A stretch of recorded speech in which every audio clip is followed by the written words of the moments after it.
Yes. And once you have your brain in like user experience mode, I had a friend that I went to breakfast with last week, and she and she told me, she was like, "Thank you." Now, every time I use a website, every time I use an app, every time I interact with somebody's business, I'm always like, "Well, the UX could be better on that."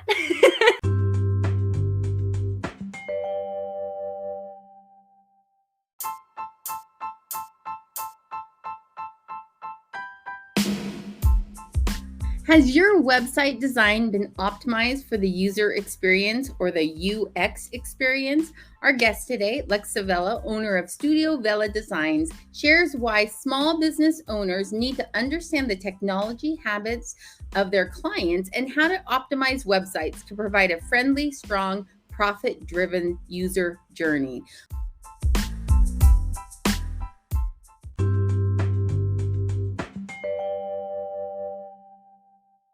Welcome to the 15-ish minute coffee chat live stream and podcast with Anna and Selena, 9 seasons of helping entrepreneurs and small business owners build more profitable businesses. Hey, good morning-ish, right?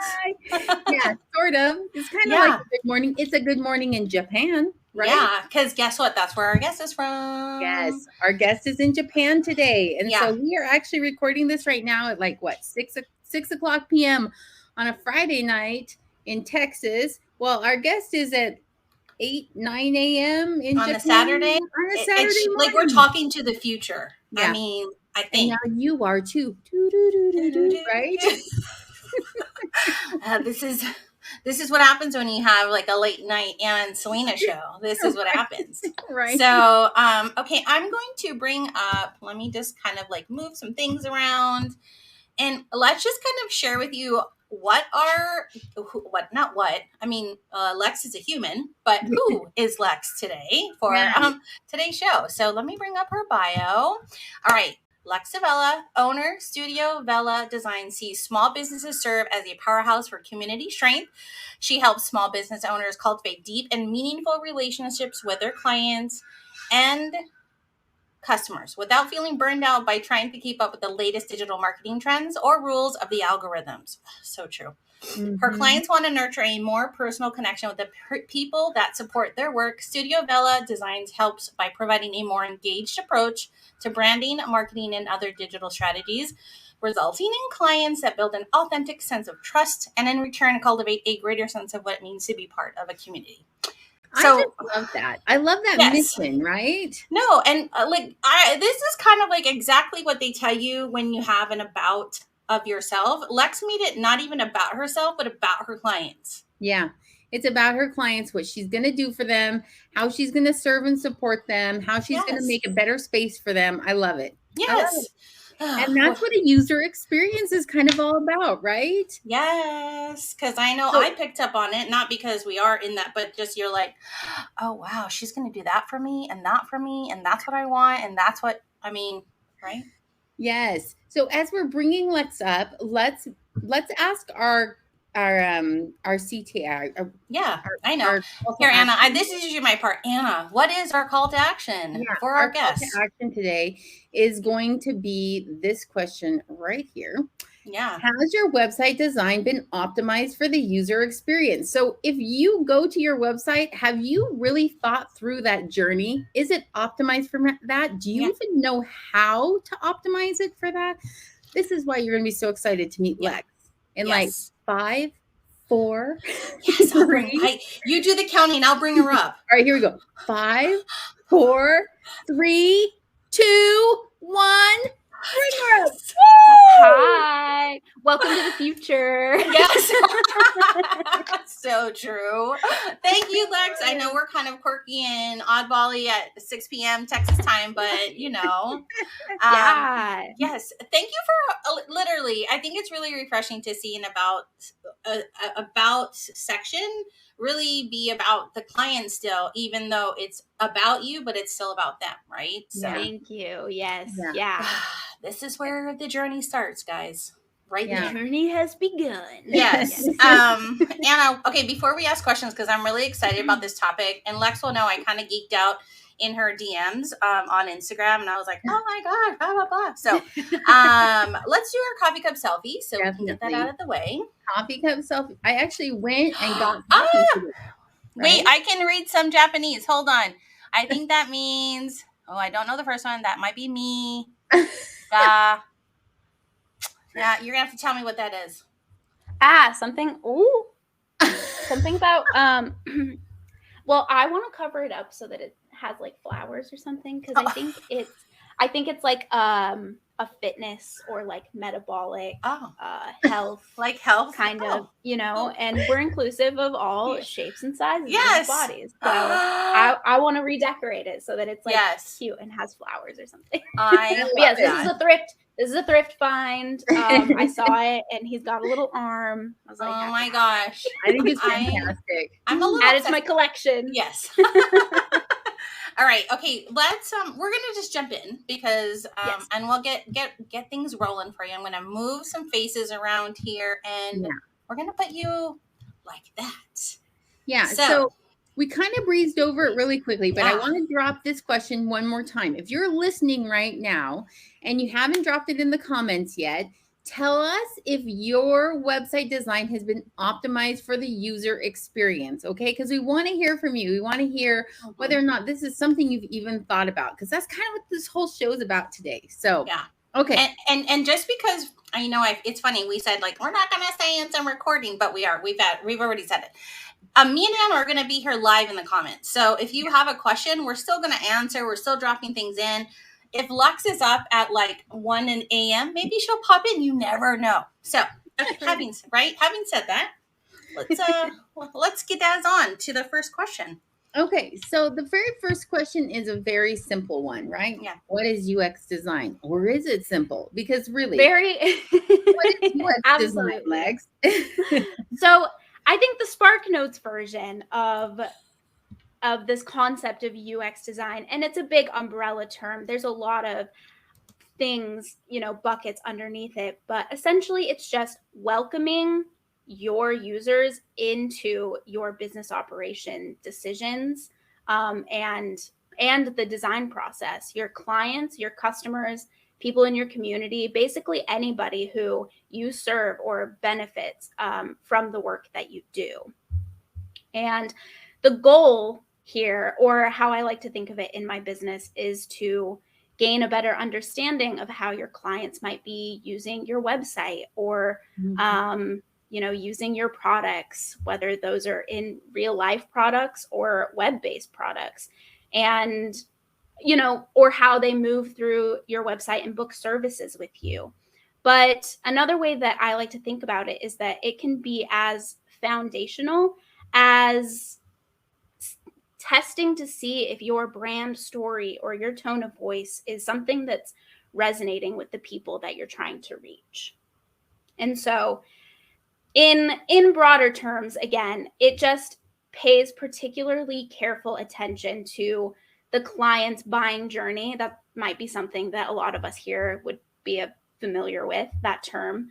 And it just encompasses, their entire experience from the initial introduction to who you are, hey, I found this business, I'm interested in learning more about them, all the way through to the end where hopefully they've booked a service with you, they really enjoyed themselves, they want to come back, they want to bring their mom, their neighbors, their congregation, their cult leaders, like just any just the entire experience. No, oh my gosh. Okay, so I have a special mic here, and I'm going to talk about it's because I'm obsessed, right? So can you see it? This is Disney, a Disney mug from Starbucks, and you want to talk about user experiences, right? Just like what Lex just said. For me, the reason why I love it is like one of their key things is, how they have different at Disneyland and Disney World, they have different worlds and you have different characters. So you will never see a pirate in Fantasyland crossing over to their break room because it's part of the experience of the guest to experience each land how it was meant to be, right? So they have an underground. They created an alternate for these characters to get through. So their users, which is me, right? And so it's very similar, like you just said, right? It's creating a very seamless experience for the guest so there's no disruption of the experience, right? Like, Exactly. Yes, exactly. And I think one thing that I find, like, and how this can be, apply more so to small businesses, is that when you have a user experience lens in business, and by inviting those people into your design process, you're getting like an even bigger return, whether that's building organic and meaningful relationships with them, because you're genuinely invested in solving a problem that they have, but solving it in a way that like makes sense to their brain and how they would interact with your website or your product, or your services. And another really good thing about it is that it helps us to avoid any assumptions or biases about our clients, and whether those biases are conscious or unconscious, about their needs and their pain points and their trauma or lived experiences. And that can be easy to do when we're marketing our business.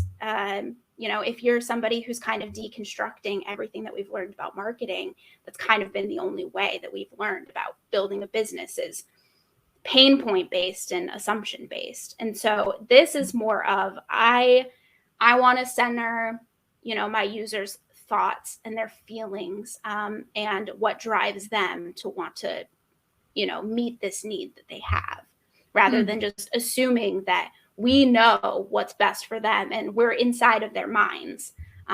It's allowing them to kind of take the wheel and meet them where they're at, if that makes sense.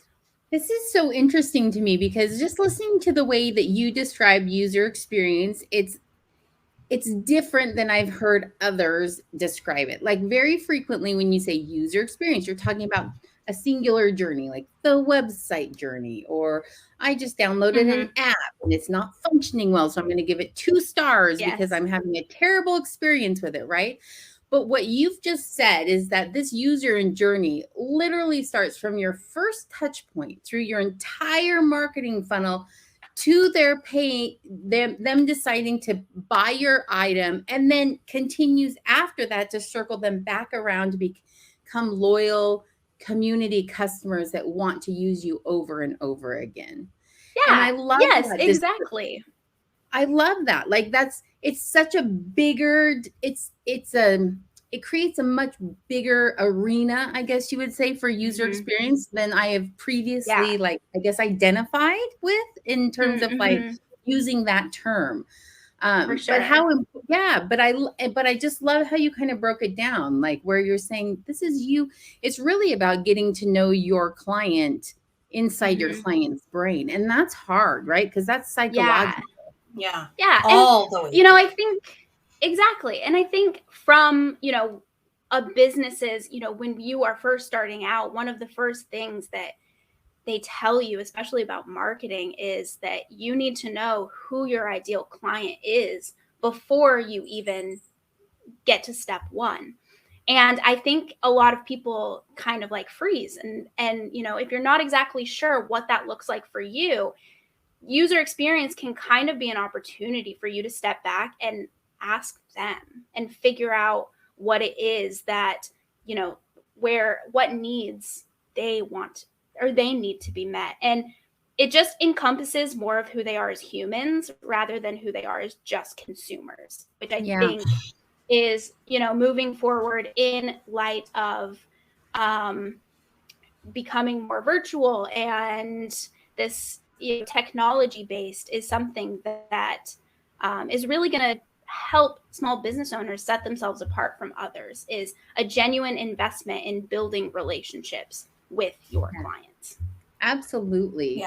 I love that. And I think, like, it's work, right? It's not easy because you have to put in the time, right? And that's why, for sure. That's why there are actually people like Lex who are, and this is not where you go and you take a quiz and then you spend 1 hour and it says, okay, now you're a UX. There are some certifications in process so that you can understand how to be one. But this is where, if you don't want to spend the time, you hire somebody like Lex to come into your business and do I mean, there's many different components, which I'm learning because I'm taking this course, but I'm nowhere near where Lex is. But it's like, there's research, there's surveying, there's this stuff, you know. And I think, like I said, I'm fascinated by it because I do like to know from A to Z. And the Z could be when you're, say that like small business package makes it to the unboxing of when they actually get the product and what the tissue paper looks like, or right. And maybe a little, or where it's right? sourced. Yes. Like, I mean, going all the way there, and like you being there says, hey, and how do we circle them back to you, right? That card maybe has like an Instagram because they love to show their boxing. I mean, but it's all the things, right? So I love this, but yes, like it's work, but if you're willing to put in the work, I think you're going to see the return, right, Lex? Yeah. And I think it's definitely just knowing like being firm in your core values, what's important to you, and figuring out how to ask people the right kind of questions so that you can gauge, what kind of experience you want to develop for them when they're interacting with your brand or your business. And I think that's the abstract part of it all. Right. And can I ask this question? Have you ever encountered someone that just doesn't feel their research is right? Like they're like, no, it should be like this. I know my people. And you're like, no, I'm telling you. Like, have you encountered a client yet like that? Well, you know what? Let's say, have you heard wink, wink, wink, wink. Have you heard of anybody that had an experience like that? Let's go there. On it, clients, I have been super fortunate, and in my time working with clients one-on-one, I have been able to build my own kind of relationship with them and understanding their working style and communication skill so that I know how to communicate the value of the research. And the beautiful thing about research is that even if it's something that maybe the client is like, ooh, I don't know about this, research is more of an objective way of looking at things. And so I am able to kind of like hone in on that so that it's not like, hey, it's not anything that you're doing. It's just, a bit of the bigger picture that maybe we're missing here. And so that's when it comes down, like what's really important is defining goals and communicating what does success look like for you in this project with your client. And then, you sit with them and you develop specific research questions and you guide them to make sure that everybody is on the same page. Yeah. So I've not in my client experience, I haven't when I've worked in like with organizations, I've experienced pushback, but there are a lot more like stakeholders and people who aren't doing like the boots on the ground work that like to make assumptions. But yeah, just being able to foster my own relationships individually with my clients is what has kept that like to a minimum. People have trusted me, which is I'm so grateful for. I'm like, what? Me? How? I don't know what I did, but it's great. So I have to tell you from Selena's question, I had a client that I was working with going through kind of like a strategic plan for their marketing. It was a smaller business and they hadn't really ever done that before. They'd never really gone and created a strategic marketing plan for what they wanted. And I remember talking to him about, I wanted to create kind of these ideal client avatars, right? Where that really is about taking them through that user journey a little bit, like really identifying kind of who is your client? What is it that they're concerned about? Asking those kinds of questions. This client hated this exercise. Like they fought me at every turn. They're like, this is stupid. Oh, no. Why do I have to give them a name? Why do I have to picture them in my head? And I'm like, you have to humanize them. Yeah. I said, you fighting me on this? I said, listen, it's all up to you, right? You get to choose the way you want to create your marketing strategy. But if you don't have someone pictured in your mind when you are making decisions about the words you write and the things you do and the choices you make, you're going to choose based on you, and you may not be your ideal client. You're going to choose the things you prefer. And so he did sit with me for a very long time, and we did specifics. I said, does this person laugh when you say this kind of joke? I don't know. Right. I'm like, imagine them. Do they laugh? Do they find that funny? Because if not, you don't want to put that kind of humor in your copy. Right. So and it takes, and also it takes a lot of introspection, and being able to humanize somebody that's in your brain, because they say if you're writing to everybody, you're writing to nobody. And so when you're like the process, like that's a great process. So sorry.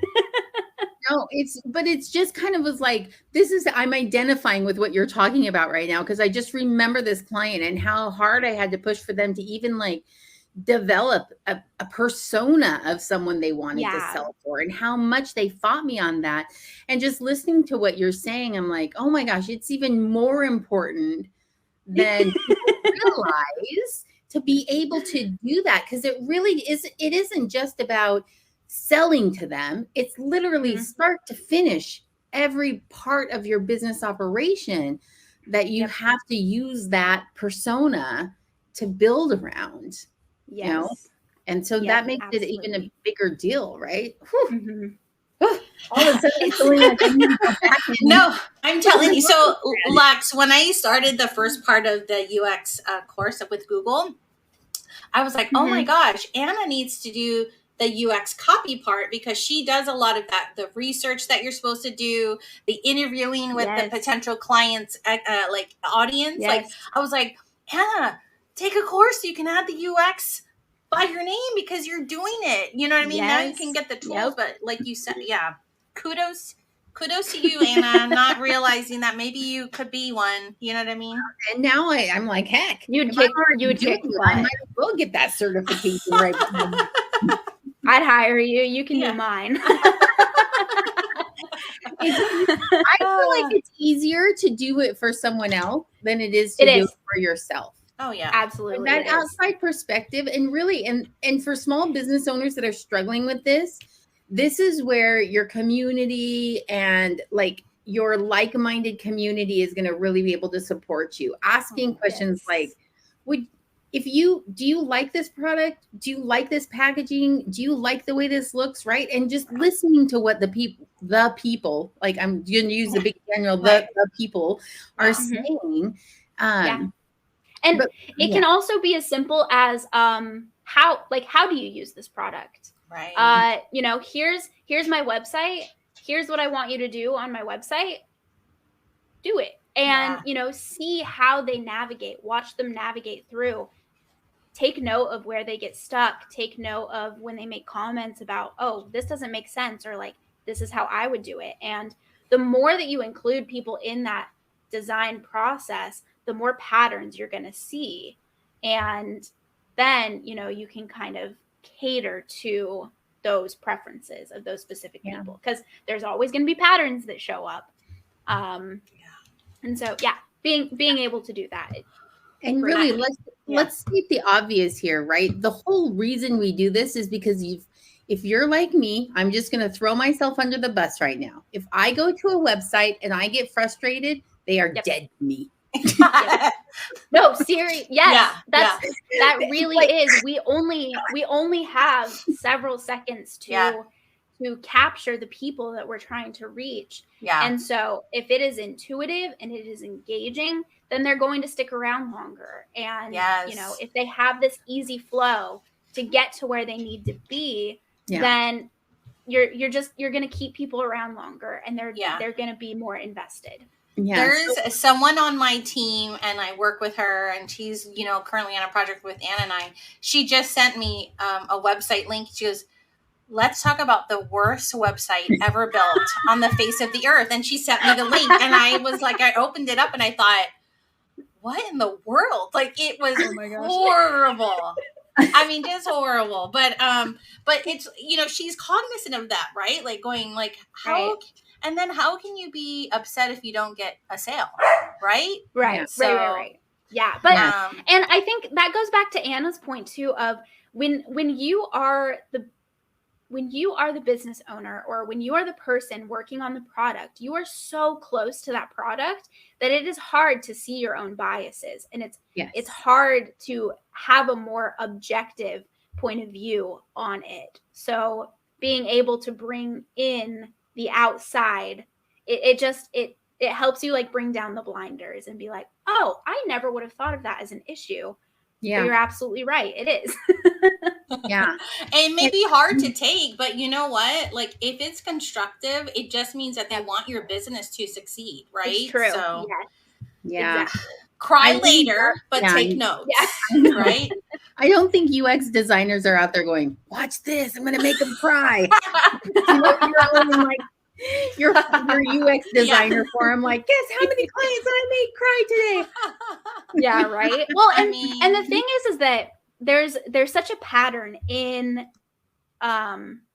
design choices that we make based off of trends and based off of things that like we've been told are this is how you should do it, but at the end of the day, it's not a one size fits all. So Yeah. there's definitely best practices that everybody can implement.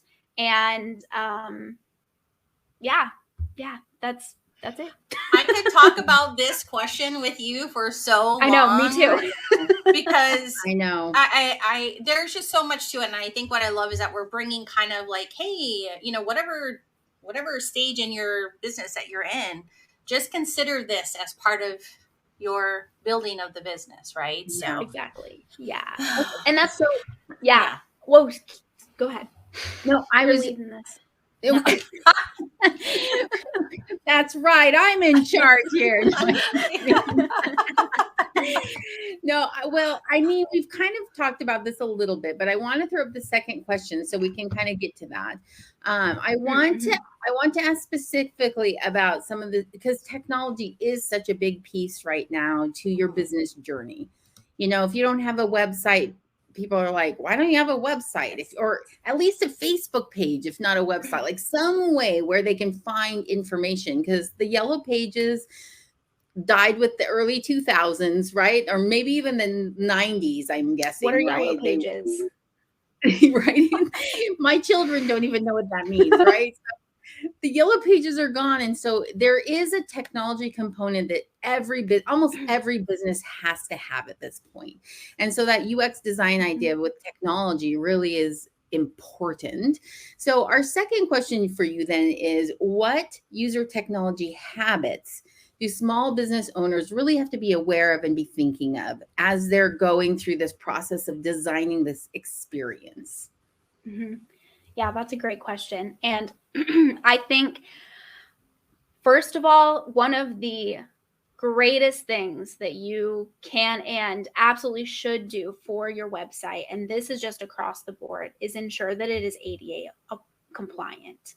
And that in your websites, your apps, any web-based products being optimized for screen readers.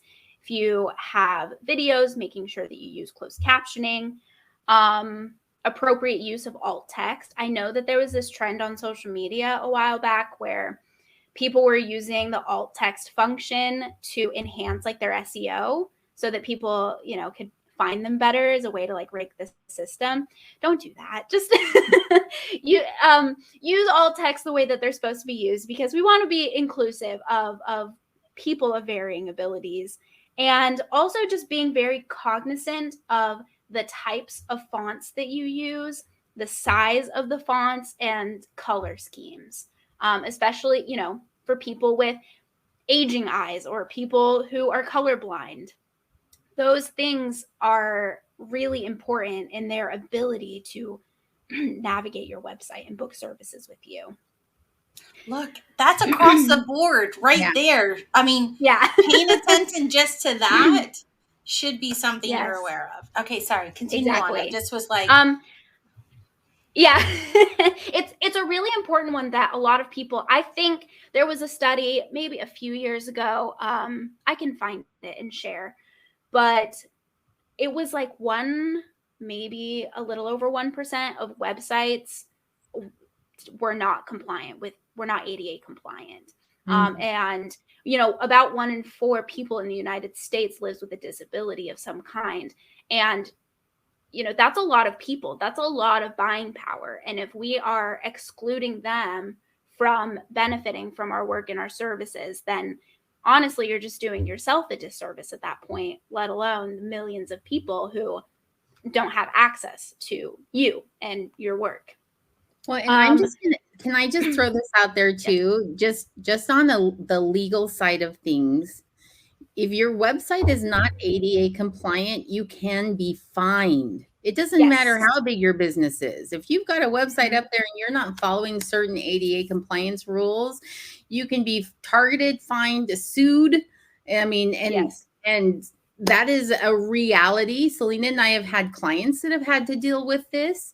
And so it's a big and not because we didn't build them one, but it was a client of a client that they did. They were sued from another state even. Yeah. And they were a small business. Yeah. This is not a giant, huge conglomeration. They were a small business and they were sued by someone with a disability who could not navigate their site properly. Yeah. And so there is a reality that comes with that. So it's even bigger than just best practice. Like there is a legal component tied to that user experience in particular. Yeah. Yes. Okay. And not to like be on our fear tactic game right now, but there is a really handy website from the WCAG, and maybe we can include this in like the show notes or something, or share it. And you can drop your URL, and that can give you some really good points and guidelines about your specific website and maybe what is or is not compliant. So I love that. Have no fear. There's a quick. So at least you will be on the mend if you are in fact non-compliant in any of these issues, because a lot of people aren't even aware of it, but it is something that is incredibly important. So I'm going to drop that into the comments now while we're talking about it. Okay. So because Selena and I are coming on and we're doing this live, even though we're not live, but I'm going to drop that into the comments. So make sure you go visit that website that Lex has given us. Yeah. Okay. Sorry, I got excited. I got excited. Oh. No. Okay. Another thing is that people don't read, they skim. They skim through text as much as we want them to like digest and internalize every single word that we have to say. It just doesn't happen. We have attention spans that are like this big.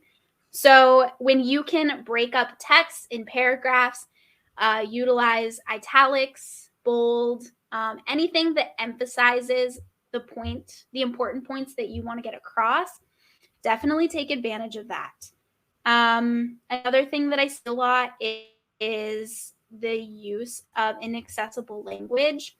So across the board, best practice is to write your copy or any content writing at no higher than a 7th grade level, because eliminating the use of jargon or industry terms, something that you want to write a very 101 in introduction to what you're doing.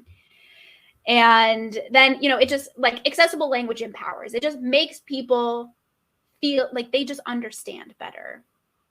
Another thing is and some of these things apply to you're going to design differently for users who are in their like 50s, 60s versus like Gen Z 20s kind of users.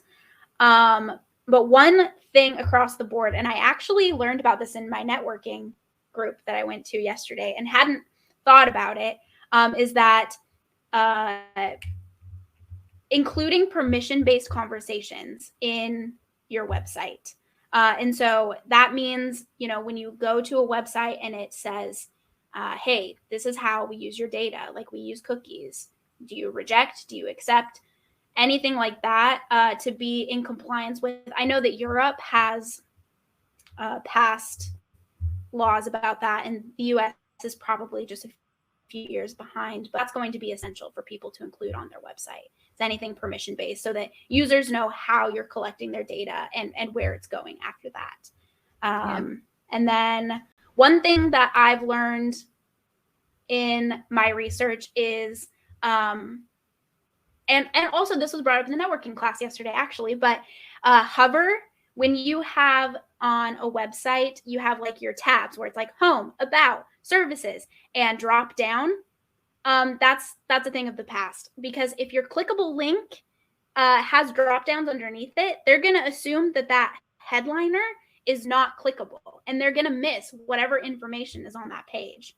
So just worry about just keep it simple. Keep it simple. Can simple creatures.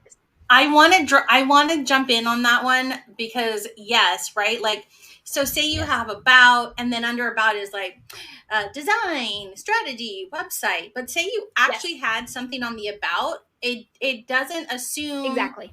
Right? So moving forward, I actually will add another drop down that says about, even though it's about, but just so that they do click it and they don't miss it. I am so glad you brought that up, because right now, like you said, that's the workaround, but people miss those main pages. Yes. They don't realize there's content on it.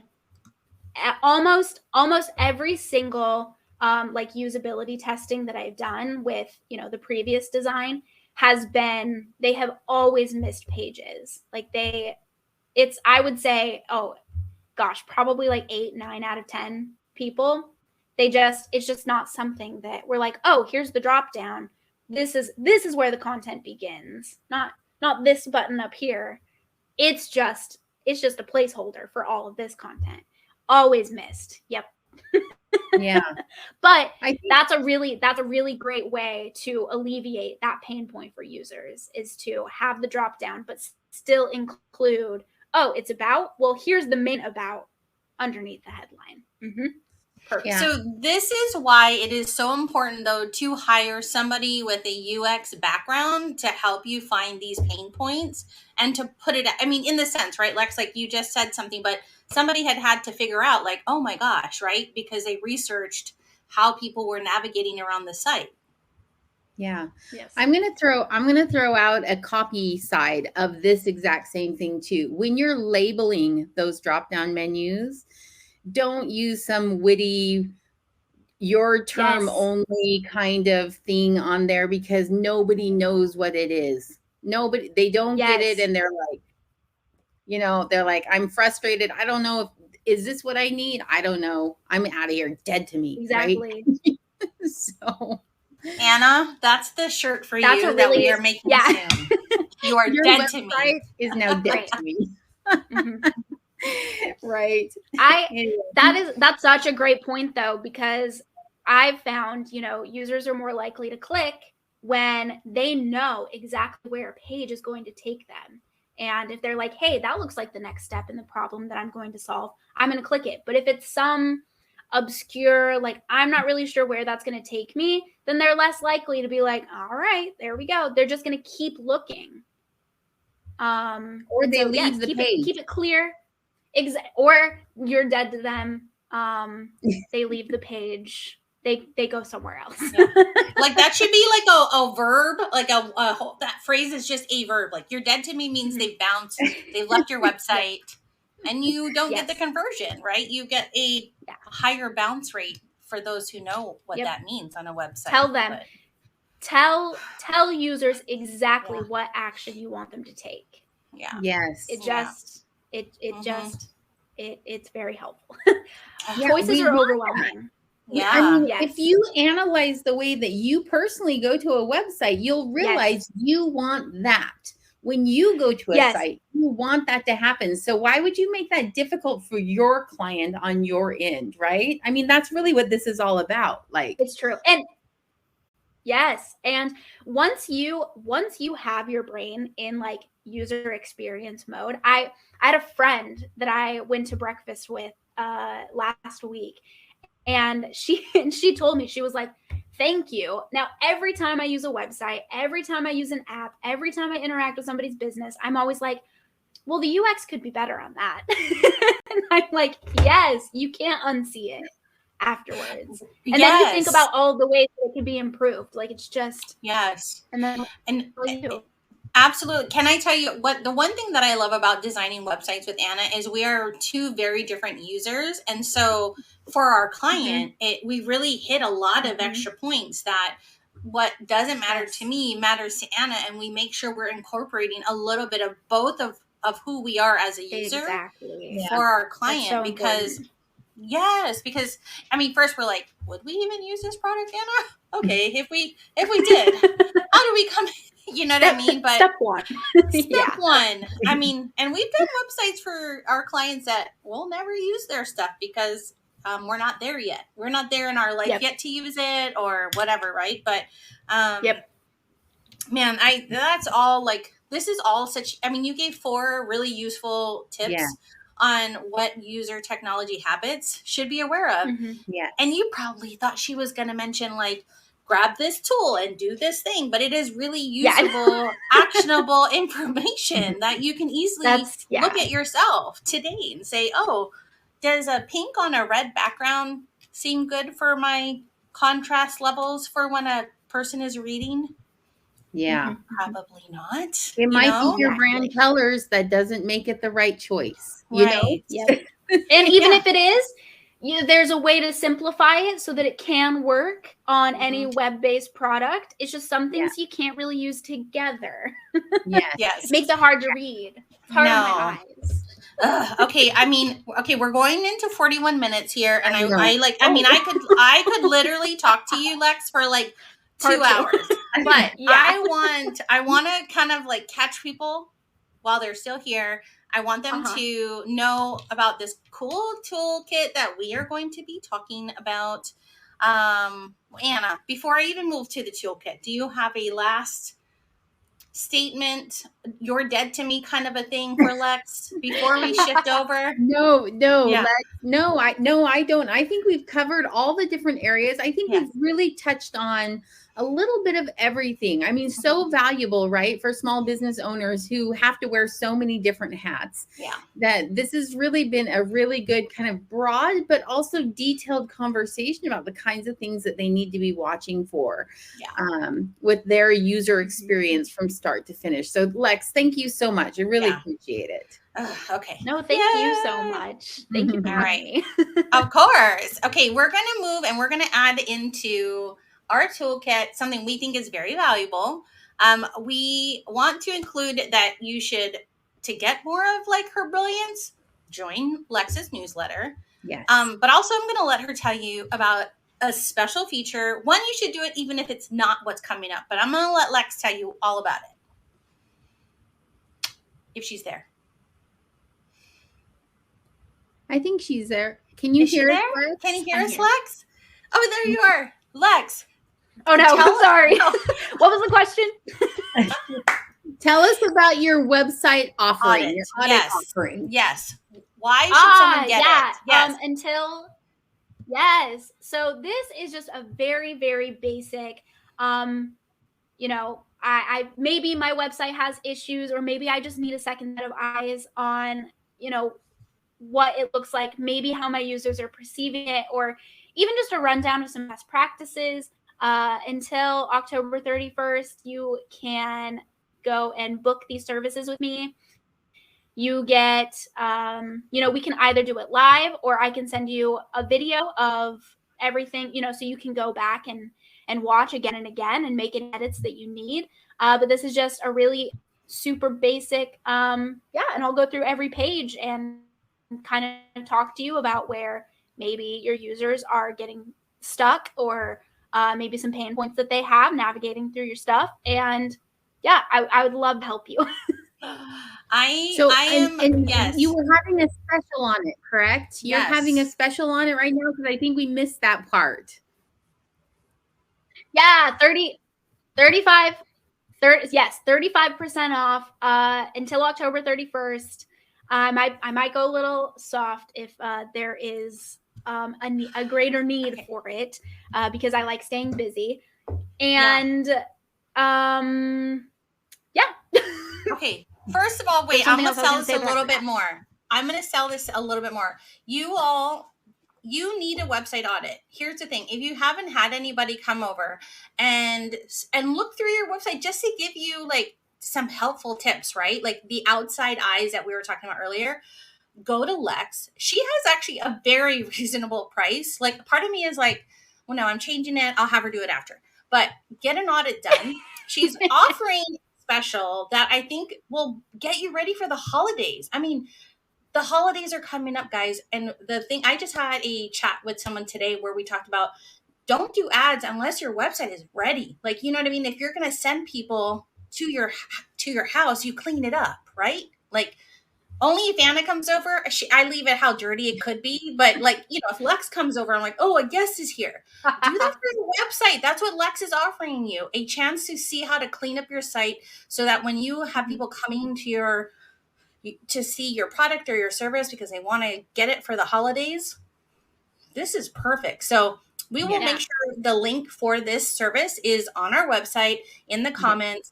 I would take advantage of this. And Lex is also a military spouse, entrepreneur. So you would be also, you know, supporting somebody in the community that is pretty bomb. What? No, I shouldn't say bomb. That's like a bad word for the military. Like fire. I don't know. You know, this is what happens. Okay, but we're moving on. Let you ride off on the bomb, Selena. I'm gonna be like, hi.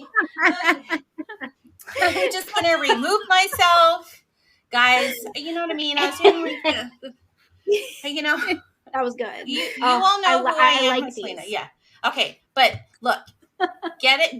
Go look at this with Lex. I'm not joking. Her price for this website audit is very reasonable. And I think what you would spend on that, one, you can write it off for your business. And two, you'll make the money back if you do the improvements that she sees and says, hey, I think you could optimize here. You're ready. Like take this website and go run ads or go whatever. So I don't know. That's all I'll say because I'm going to get myself in trouble. Thank you. Thank you so much.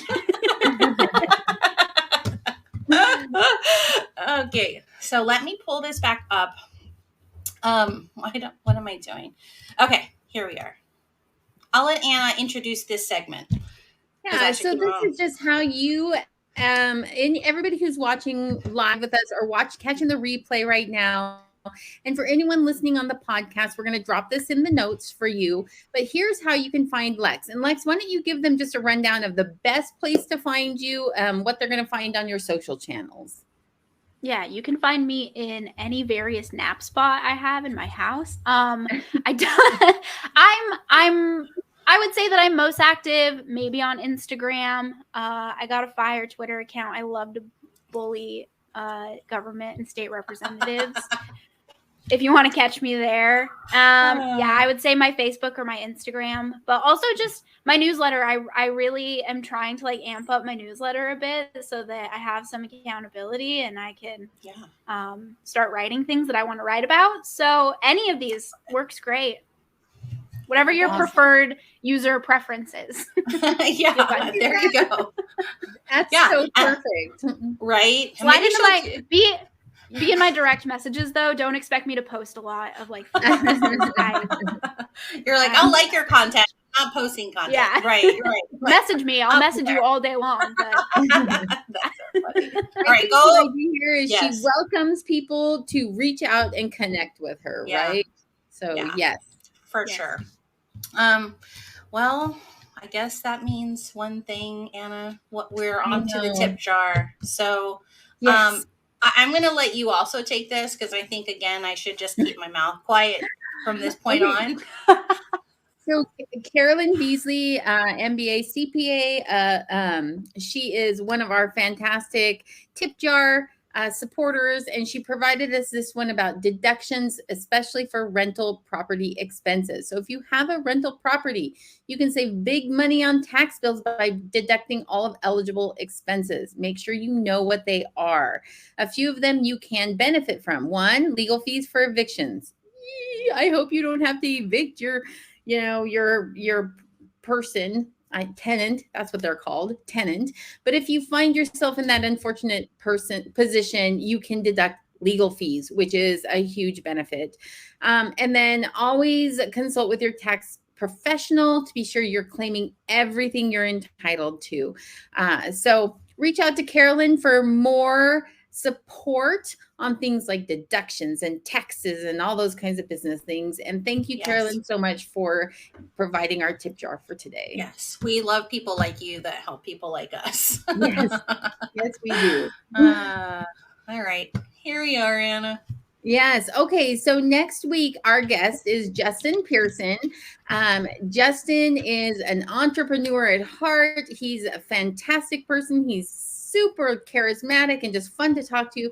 He's going to be talking about how to attract sponsors for a small business event. So if this is something that you're interested in, even if it's not for an event, how to attract sponsors that might want to support your business just in general, whether it be offering something to your clients like a freebie or an extra or something like that.